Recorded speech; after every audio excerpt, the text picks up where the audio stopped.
6. The eternal victim who demands constant attention. The eternal victim, or martyr, is a person who generally feels that they have suffered such terribly unfortunate circumstances and hard knocks in life that everybody else is obliged to listen to their complaining.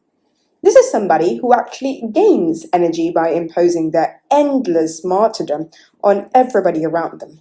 An individual whose belief in their own innocence with regard to every misfortune they suffer in life is so genuine that nothing seems to be able to shake it. A miserable wretch, basically. These energy vampires are all over the place, and they seem to all wear that same constant look of anticipation. Anticipation of what, one might ask? That a safe is about to drop from the clear blue sky on top of their head, proving decisively that they were right all along. Life is deeply unfair. No matter how hard they try to get out of the situation, the world, fate, the universe, or chance always seems to drag them back down into abject misery. They are entirely innocent victims of horrible circumstances. They're also very keen to inform others of all the potential disasters they see looming ahead, and they seem to feel a great need to tell as many people as possible about their misfortunes. This is why they use visual signals to such great effect. Their faces will tend to have tormented expressions with deeper furrows than most, the origins of which they don't hesitate to explain. Their posture will be strained or resigned. Any kind of motion or activity will become significantly more difficult when performed in the presence of others. If you didn't know better, you might think that they really were carrying the weight of the world on their innocent shoulders. You will often hear martyrs say things like the following: "I had the best of intentions. It was only to be expected. Not everything suits everybody. I've had my fair share of suffering, but you won't hear me complain about it. Don't worry what I think. Nobody else does. Why would I know? What would I know? I've only worked here for 35 years. I'm such an idiot." And similar variations on the theme. The purpose of these lines is to demonstrate that the person in question really is badly victimized by life, by their surroundings, or by you or me, but that despite their terrible luck, they stoically accept their lot in life, constantly having to face new troubles. Another purpose is to convince you, me, and anybody else nearby to immediately rush to their rescue. Note: there are some people who suggest that they are the victims of this or that injustice for manipulative purposes in order to attract attention and benefit somehow. These individuals aren't martyrs, however, but rather narcissists or psychopaths. Everything they do is a performance to manipulate others. These people actually think of themselves as natural-born winners. I'd like to refer you to the chapter on narcissists for more about them. However, it's not always easy to tell the difference. In order to do so, you have to look at specific patterns over an extended period of time. True martyrs really do feel that life has treated them unfairly. They genuinely feel like victims, which is actually their whole problem in a nutshell. Their behavior isn't necessarily intended to deceive or manipulate others. They truly think of the world as a place where most people are seeking to treat them unfairly. Naturally, it's quite obvious that this can be used for personal benefit. They gain a great deal of attention and compassion, which is better than being ignored. At least it means that they are being seen. Even when something good happens to them, martyrs will manage to find some troubling concern that will allow them to continue engaging in their negative, toxic thinking. They can't and won't find any pleasure in anything. This becomes a vicious cycle which prevents them from ever overcoming the feeling that they're missing something. When a martyr speaks, it'll often be with a slightly melancholy tone of voice that implies that they're dealing with great difficulties. They might mention things like how they've called so-and-so at least 11 times, while so-and-so has only called them back 3 times at most. Not that they're keeping score. If you should dare to point out that they might need a change of attitude or expectations, you'll be rewarded with a lengthy complaint in which they seek to convince you that they are saintly good Samaritans, constantly seeking to do good in a cold, cruel world. Their motive for helping is to be told they've done a good deed rather than to actually help. If you don't acknowledge their efforts appropriately or fail to mention them to everybody you know, they will immediately revert to victimhood. Worse, you'll have given them further ammunition to add to their expanding arsenal of weapons of self-victimization. Martyrs often end up waiting for somebody else to resolve their issues, which is only natural, really. After all, they convinced themselves a long time ago that there is nothing they can do to get out of their situation on their own. They can't resolve the issues by themselves, they don't have it in them, they don't know how to do it. It's just the way they are, okay? Any serious attempt at understanding this behavior will yield some interesting observations. In motivation theory, there is a concept of drive. This is the motivation we have to do a certain thing or actively refrain from doing it. There are many different drives. One of the most common drives is the social drive, which involves being driven to help others and avoid conflict. People who have this drive simply feel very good about doing things for other people, regardless of whether they are deserving or not. A large portion of people on this planet are helpers, believe it or not. I'd say around a quarter of all the people you'll come across would help somebody else without giving it too much thought. The sad news, of course, is that a large portion of the world's population would protest making the smallest effort even if you ask them to. Naturally, there are many parameters to consider here, including the extent of the help needed, the problem involved, the expected time involved, and the helper's ability to actually solve the specific problem. Looking closer at the factors that influence our choice to help reveals a critical coefficient: the relationship between the person in need and the potential helper. Even somebody who might lack the social drive would help a relative, for example, if only to maintain a sense of basic decency. When a child displays the behavior of a martyr, their parents tend to respond with more time and effort than they would if it was their neighbor's child who behaved that way. That's only natural. If a parent is an eternal victim, their adult children wouldn't be able to ignore the problem as easily as they would have if it were a distant aunt who lived thousands of miles away. This relationship proximity factor probably explains why the majority of the population wouldn't help you or me even if we needed it. They don't know us. We simply have to rely on the existing relationships we do have. However, an experienced victimhood vampire will know exactly how to behave to instill the desire to help in others, even in those who don't possess this instinct. Martyrs will often talk about situations in which they were treated poorly and the negative impact they have had on their lives. This could be an old relationship, a broken marriage, a mean boss, or just general adult bullying. Their histories are full of missteps and injustices. You've just been tasked with doing something about it. Clinging to victimhood when the wind is in their sails. Eternal victims like to sprinkle some health problems over their never-ending martyrdoms. They will often be the first to contract any new rampant contagion, whether it be COVID-19 or something else. Martyrs always keeping their eyes peeled for anything they might fall victim to. Often, they will be on the lookout for opportunities to take sick leave for this illness or that disease. Is there a strange new bug in the newspapers that the scientists are still trying to figure out? The victim will almost instantly contract a serious case of whatever it is. Is virus X running rampant? Guess who will be the first in line to get tested? Various side effects from taking different medication, interesting allergies most people don't know about, exotic reactions to certain popular medications? All of the above. And why not? It's confirmation that the martyr always gets the short end of the stick, of course. Many people might say that anybody who fakes being sick to take a day off is a lazy jerk who doesn't pull their weight. Now, while I wouldn't want to suggest that no one has ever faked a sick day, it's a good idea to remind yourself that this view is a serious oversimplification. These martyr types actually feel sick. It's also not necessarily a case of hypochondria, rather it's a case of being excessively sensitive to anything that might affirm their status as victims. Check this out, now I'm sick too, on top of everything else. It wouldn't surprise me if many of them get genuinely disappointed if they don't catch the big new bug. Life is so unfair. This is plainly paradoxical, as you can see. Note that I'm not talking about posting about your latest cold on social media or bringing it up at family gatherings. There's plenty of people who do that as well, but they could just as well be attention-hungry narcissists. Remember that martyr types have worked hard for their victimhood and that they're hardly going to give up their self-image for nothing. If they're unable to go on thinking of themselves as eternal victims, their entire internal balance will be disturbed. That would make them just like everybody else, i.e. responsible for their own fates, which is bad news if you're someone who's protective of their victimhood. Apart from the obvious fact that this would be better for everyone, it would mean that they could no longer shirk responsibility. They would have to take charge of their lives, take action, go to all kinds of trouble they'd rather avoid. No, far better to learn into their martyrdom and remain victims. It's a lot easier to keep saying, "Poor me," than it is to dust yourself off and start taking some grown-up responsibility.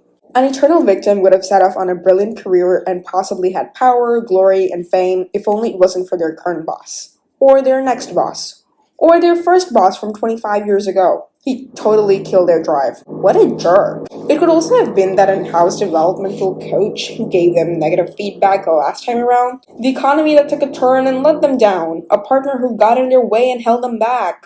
You get the idea. It could be anything really, if only it hadn't been for that something or other.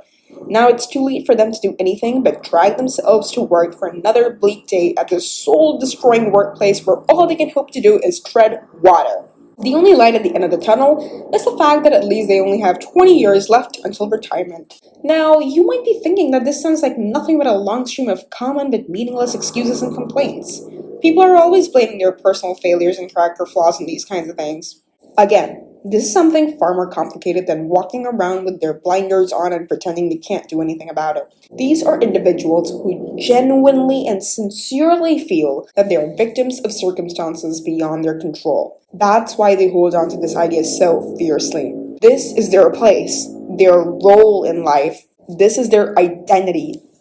Wanting a martyr. We're going to need a checklist for this category too. Take a look at the following list of questions and see if you can use them to identify an eternal victim.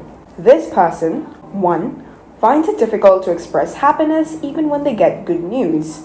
2. Looks for the negative side to any news. 3. Sometimes does self-destructive things. 4. Reacts begrudgingly to other people's success. 5. Displays despondent body language. 6. Often blames what happens to them on others. 7. Thinks that other people are actively out to get them. 8. Sighs a lot but explains it away as just the way I am. 9. Actively looks for reasons to single themselves out as the victims of unfortunate circumstances. And 10. Doesn't like to be questioned. This list only presents a few indicators of this behavior, which can be very draining on anybody who has to deal with the person in question for extended periods of time. Remember that we're all somewhat prone to complaining about life's injustices and that doing so doesn't necessarily make you a martyr in this sense. However, the more points an individual scores and the more frequently they display these traits, the more difficult the problem is likely to be. The example I'm about to give you is 99% authentic. Out of respect for the real-life martyr involved, I have chosen to alter some of the basic facts to protect the identities of the people in the story. However, the structure of this narrative, its content, and the consequences are all true, although I found it necessary to abridge it somewhat as the whole truth would simply be too much to take in. A woman, let's call her Jessica, has a complicated relationship with her mother, to put it very mildly. Let's call her mother Vera. Vera met a man many years prior to this and they had a single child, Jessica. The marriage was obviously an unhappy one from the very start. When Jessica was 9 years old, her parents divorced and eventually Vera found herself a new man. Jessica's father found a new wife too. The two couples, however, continued to socialize regularly. My interpretation of this is that although the father may not have been Vera's perfect mate, he must have been decent enough for her to want to spend time with him after the divorce. The interesting thing is what happened after Jessica became an adult. At this point, Vera explained that she'd always suffered greatly when she was with Jessica's father. He had been cruel to her and physically abusive, and in some peculiar way, Vera managed to lay blame on Jessica for the way her father had acted. If Vera has decided she's a real victim, there has to be a perpetrator. Since her ex-husband was neither available nor interested in hearing about Vera's misfortunes, that really only left her one outlet, her daughter Jessica. Note that I'm not speculating on what Jessica's father may or may not have done to her mother. The one thing we know for sure is that Jessica wasn't the guilty party. Vera asks Jessica for help getting an apartment. When Jessica asks why, Vera explains that she really shouldn't be asking her that, what with everything she's gone through. She had to put up with Jessica's dad after all, and her home is such a miserable place, cramped and depressing. Jessica feels sorry for her mother. She moves to another town and Vera moves there too. Jessica begins to make money of her own and is able to buy some things for herself, some nice jewelry and whatnot. Vera announces that she never had any nice jewelry like that. She's practically walking around in sackcloth and ashes and all her jewelry is fake.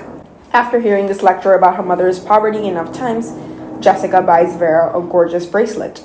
Jessica moves again, starts a family, has a daughter of her own, buys a house. Vera moves to the same neighborhood and finds a rental that overlooks a sad, dingy backyard and appalling view. She arranged it all by herself. She goes to Jessica to complain about how awfully everything ended up.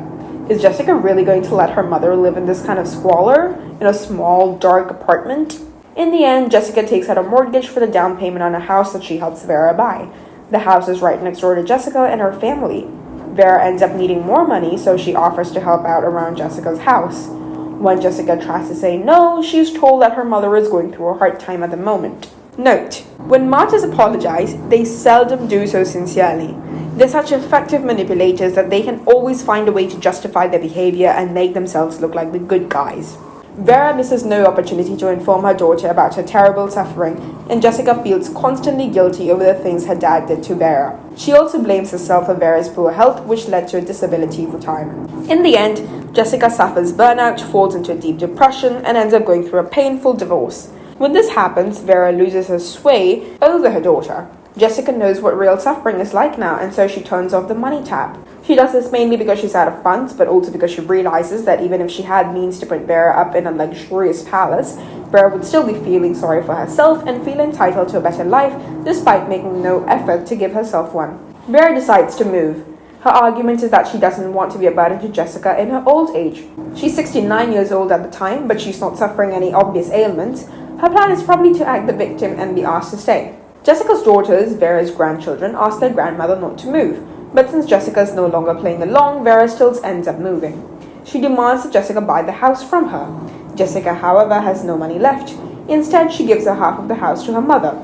She never sees a penny of the down payment she paid for. The net profit from the sale is quite large, but Vera shows no signs of wanting to share it. Once she's moved to another part of the country, Vera begins to frequently contact her young grandchildren to explain to them how difficult and troublesome her life is, because of how awfully she's been treated by her daughter Jessica. There's nothing these young girls can do about it, but they become increasingly troubled over their grandma Vera spending so much time crying about her misfortunes on the phone. This tragic story is still unfolding. How it will end up is anybody's guess. Turning weakness into strength. Eternal victims genuinely believe that they are at the mercy of the world's whims and that their suffering is mainly caused by other people. However, rather than taking responsibility for their lives, they engage in constant blame shifting, manipulation, and emotional blackmail. Their dysfunctional behavior isn't exclusively caused by their low self-esteem, although this is a fairly common contributing factor. It's also rather unclear what exactly they hope to gain from all this. In any case, they see themselves as the victims of tragic circumstances, which they respond to in one of two ways. If they're extroverted, they will seek attention, and if they're introverted, they will spend huge amounts of time on soul-destroying emotional self-flagellation. They simply don't know any other way. I'd have to guess this pattern is something they got caught up in a long time ago, and now they don't know what to do except to escape it. They also tend to surround themselves with people who are unable to see through their facade and seem willing to accept everything they say for whatever reason. Perhaps this individual suffers from an even poorer self-esteem? There are other eternal victims out there who seriously expect to be struck by lightning at any moment. I suspect this group too develops an internal hierarchy of sorts in which somebody eventually takes on the role of the alpha. This individual is, by consensus, the greatest sufferer of all, and by some perverse logic enjoys an elevated status by virtue of that. The alpha is now free to dominate all the other miserable martyrs. Perhaps paradoxically, this individual is stronger than the others in some ways. The others are even weaker and simply accept all the blame that comes their way. Who wants to be a victim, though? Well, that's actually a pretty good question. Since their problem may originally have been caused by a lack of love and recognition when they were children, a martyr might feel essentially unworthy and unacceptable. The approach to resolving this pain is to seek sympathy from you, by getting you to feel guilty about their predicament. This is all rather complicated, especially considering how the general trend in recent years has focused so strongly on helping people improve their self-esteem. While I'm firmly supportive of the idea of helping people who need support, I feel this situation is more complex. Anybody who's grown up in a dysfunctional family where they were belittled by their parents rather than being built up by them certainly deserves to be freed from the burdens such as childhood can leave you with. In my own social circles, there are a number of people who would certainly benefit from spending time addressing the things they went through between, say, the ages of 2 and 15. However, none of them make a particularly big deal out of it. They've accepted their childhoods as facts they can't change, however badly they might wish they could. Some of them have sought help from therapists to resolve specific issues, while others haven't done anything in particular. I'm not in any way attempting to make light of a painful childhood, and I think that those memories are far from insignificant or exaggerated. A person's experiences of and feelings about any given situation are always genuine, even when the rest of us feel that they are exaggerated or irrational. However, some individuals tend to just shrug these things off once they reach adulthood, accepting their personal histories while others suffer more. Why do people react so differently? Is it a matter of personality, the extent of the suffering, something to do with their own drive? Also, some people elect, whether deliberately or not, to wallow in and amplify their unfortunate backgrounds and cultivate their role as victims of a difficult childhood in various ways. They choose to adopt an attitude that does nothing to help them move on. I even suspect that some individuals would prefer never to be cured of this state. They'd rather continue thinking and speaking of themselves as victims of all the injustices in the world. As I mentioned earlier, in these cases the situation will often have progressed to the point where it has become part of their identity. It's just what they've become. This is a somewhat depressing thought, as nobody is actually born a victim, and if they knew how wonderful their lives could be if they could only get off this cherished victimhood, I doubt they would hesitate for this moment. You've almost certainly heard the story of the two brothers whose father was a dreadful drunk. The brief version is that one of them grows up to be a carbon copy of his father, while the other becomes a hard-working, upstanding citizen. When asked why they turned out the way they did, they both answer the same way. What else would I do with a father like that? You get the point. We cannot choose our circumstances, but we can and do choose our responses and our attitudes. Of course, it's a lot easier for me to write about this than it is for somebody to actually do it in real life. However, I'm firmly convinced that people who are stuck in this paralyzing victim's mentality could stop behaving and feeling the way they do if they are able to distance themselves a little from the situation. There's help to be had. Many of these martyrs, however, persist in their poor me mentalities. The world is against them, and that's the cause of their misfortunes. Now, here comes the interesting part. When you suggest a possible solution to their problems, they say, yes, but... and then give you a long series of explanations why all is lost and there's no point in trying. The challenge here, of course, is to separate these individuals from the ones who actually have suffered serious setbacks. As I've mentioned previously, you need to pay attention and look for patterns.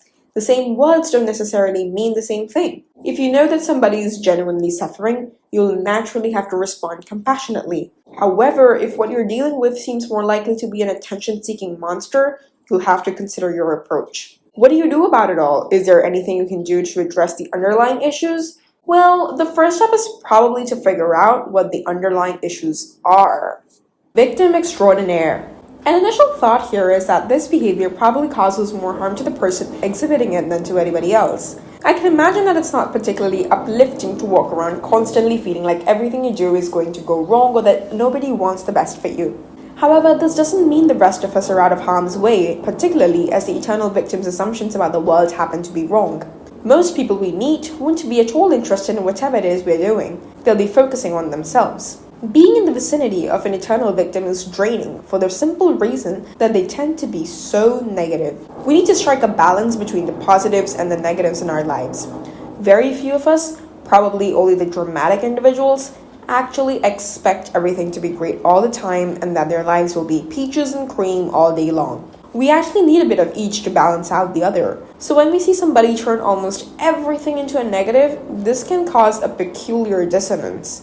We can tell that something is wrong and it wears us out. Initially, we feel the urge to explain to the martyr that life is actually amazing, that there is so much magic to experience if you can just keep an open mind. However, this motivation eventually wilts in the face of their onslaught of explanations about how unfair everything is. Perhaps you know the metaphor about the rotten tomato?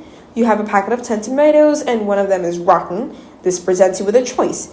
Either eliminate the bad tomato and save the rest, or seal the packet up and hope the problem will have disappeared the next time you take a look. Perhaps the rotten tomato will allow its fresh pears to influence it and somehow get better. This isn't what happens though. What happens is that you end up with 3 bad tomatoes.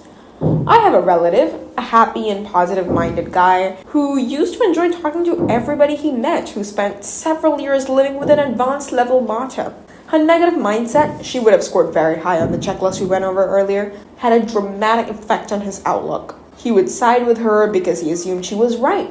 Lots of people really were trying to deliberately ruin her life. After 20 years with her, he was almost impossible to speak to. Everything was doom and gloom. Eventually, they split up. She felt he wasn't supportive enough of her, and after a couple of years, happiness mysteriously returned to his life. Everybody noticed it. He's himself again. This may well be the most serious consequence of this self-victimizing behavior. It's contagious. It's like breathing slightly toxic air. You can't help but be affected. In the end, it makes you just want to give up.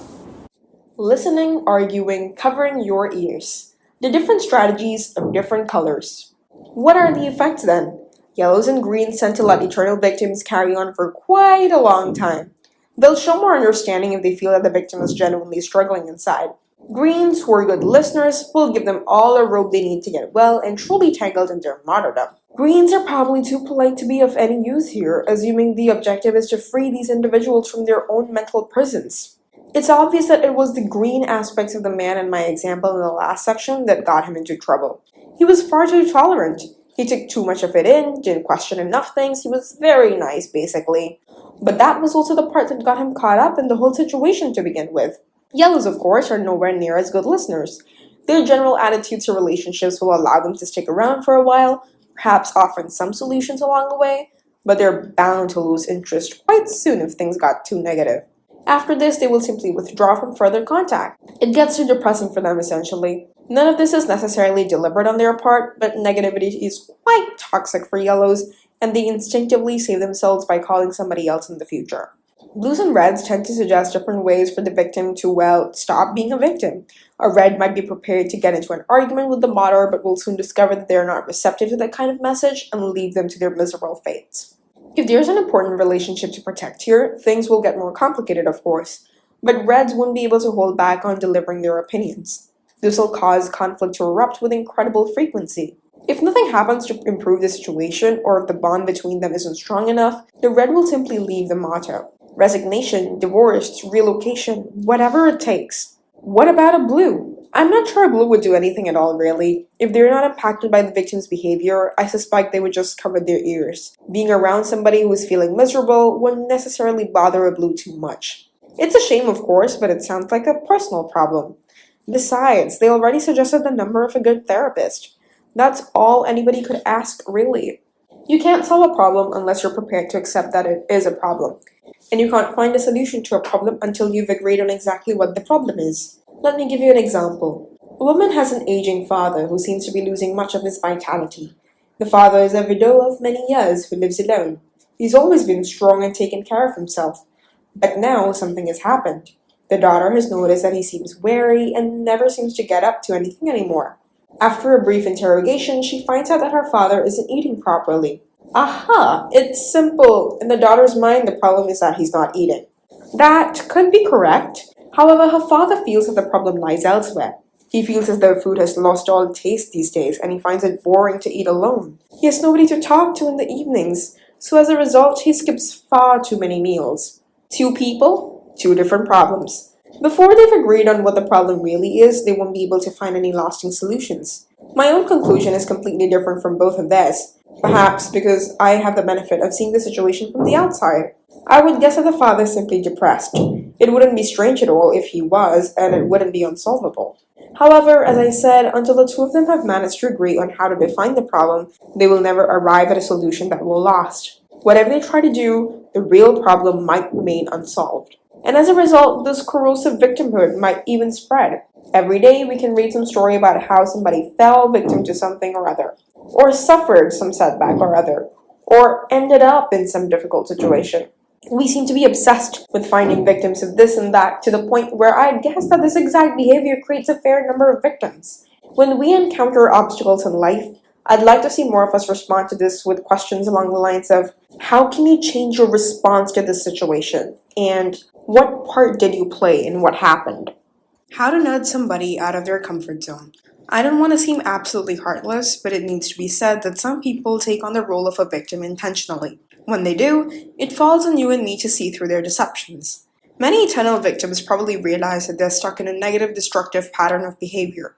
However, things have gone so far that it's all they know how to do. This is their world and their life now, so what options do they really have?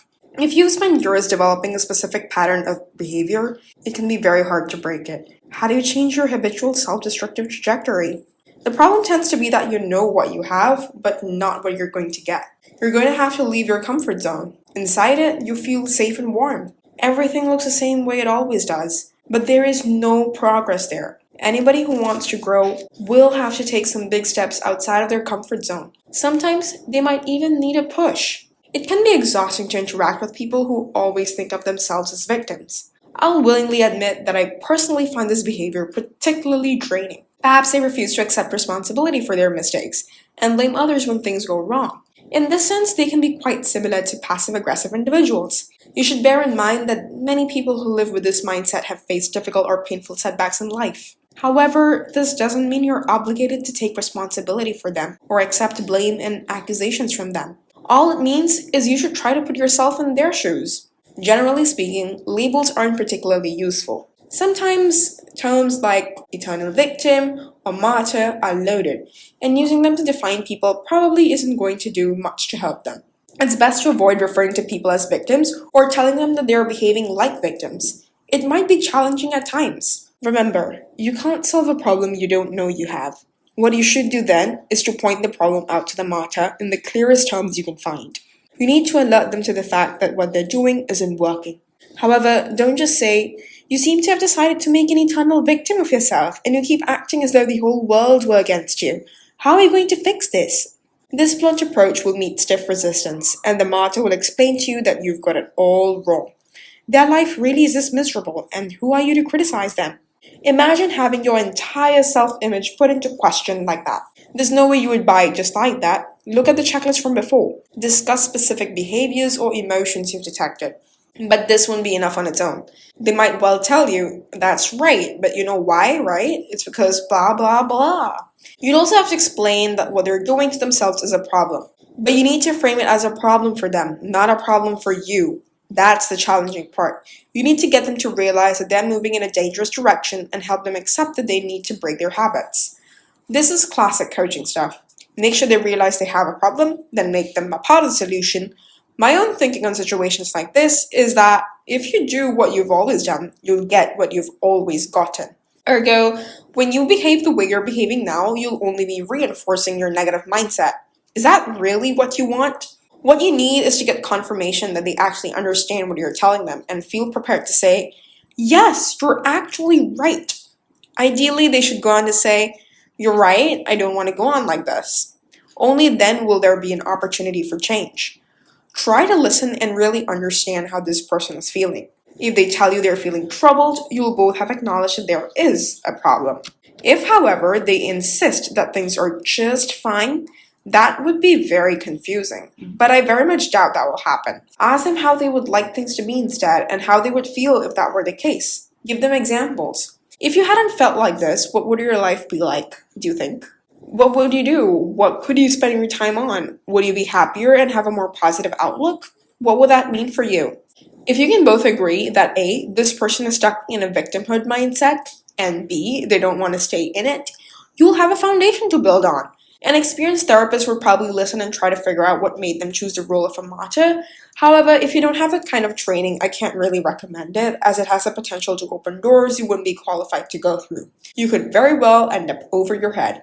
Ask what this person could do to take the step in the right direction to change your situation. Remember that any step, however small, is better than no step at all. You'll need to be quite persistent here, as it's likely that they will try to be evasive or understate their ability to change things. Ask if they need any help or support in taking this next step and what you can do to offer it. One option is to offer help without simply fixing it all for them. This is done in 3 stages. 1. Acknowledge your feeling that they can't do anything to improve the situation. Make it clear to them that you understand that this is their viewpoint. Don't argue, don't tell them they're wrong, and so on. All that will do is spark the conflict. 2. Ask them what they would do if they had energy to do something about it. Do this by saying things like the following. I know you don't really believe this or even have the right words to explain what progress would be, but if you did have faith in a solution and if you did have the energy, what would you do? 3. Next, help them brainstorm different ways they might try to reach that target. Invest some time into listing different possible solutions. But for God's sake, make sure that you're not the one making all the suggestions. If you do that, they win. You have taken all the responsibility and your martyr friend or partner or other will get away with doing nothing. You might be wondering why that matters. A good idea is a good idea, regardless of who came up with it. Right? Well, in psychological terms, it makes a huge difference if the suggestion is yours or your friend's. When you give them an idea that then turns out not to work, it will be all your fault. Again. No responsibility will fall on the person who actually needs the change. For example, I know that it seems to you that nobody wants to hire you. That must be really frustrating, but what would your ideal job be? Depending on their response, you can encourage them to broaden or narrow their job hunt, consider various businesses to approach, or explore other fields.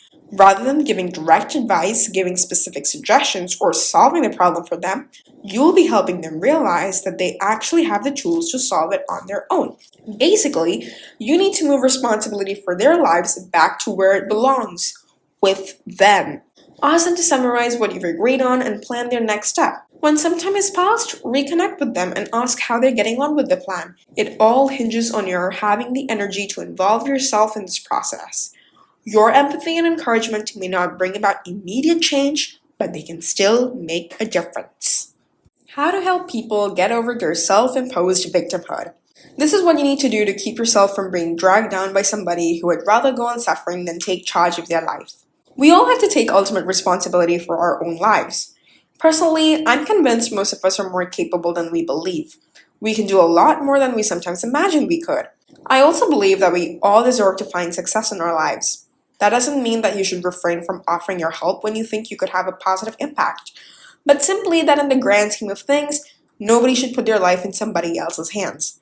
Doing so is an effective way of perpetuating your status as a suffering victim, and it's hard for me to imagine how this could help anyone, least of all the martyrs themselves.